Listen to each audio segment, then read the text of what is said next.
तो तुम धुरंधर 1 का रिव्यू बनाना चाहते हो? ठीक है, मैं तैयार हूँ। तुम्हारा क्या ख्याल है इस मूवी के बारे में? क्या ये एक जबरदस्त एक्शन फ्लिक है या सिर्फ टाइम वेस्ट?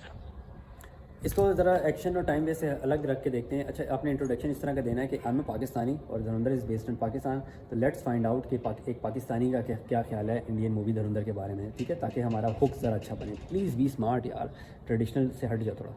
जबरदस्त।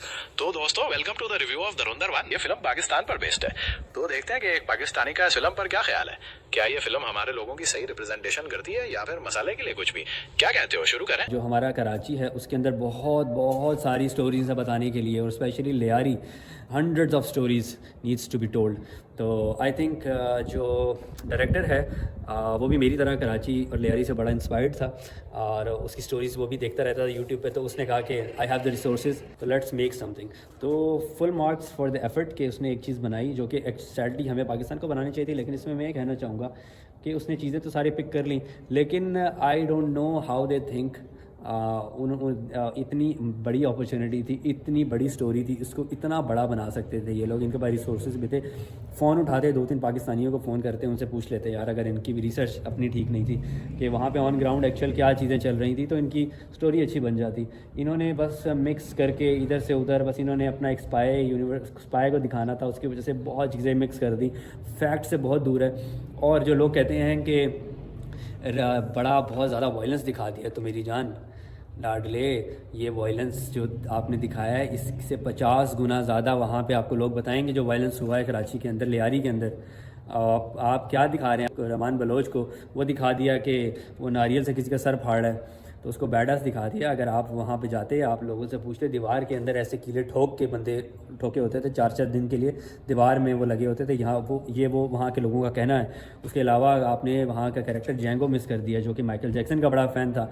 वो बंदा मार के उसके इर्द गिर्द डांस करता था और फिर बंदा साथ से मारता था। इस तरह के कैरेक्टर्स थे। और आपने, आई डोंट नो आपने क्या दिखाया। आपके पास बहुत बहुत ज़्यादा चांस था दिखाने के लिए, लेकिन आपने चीज़ें ठीक से वहाँ पर दिखा नहीं सके। और दूसरा, Uzair Baloch larger than life character था, लेकिन मूवी धुरंधर 1 के अंदर आपने उज़ैर बलोच को क्या दिखाया? आपने एक आम सा लड़का जो कि बिल्कुल under the shadow of Rahman था। पॉइंट्स बहुत अच्छे उठाए।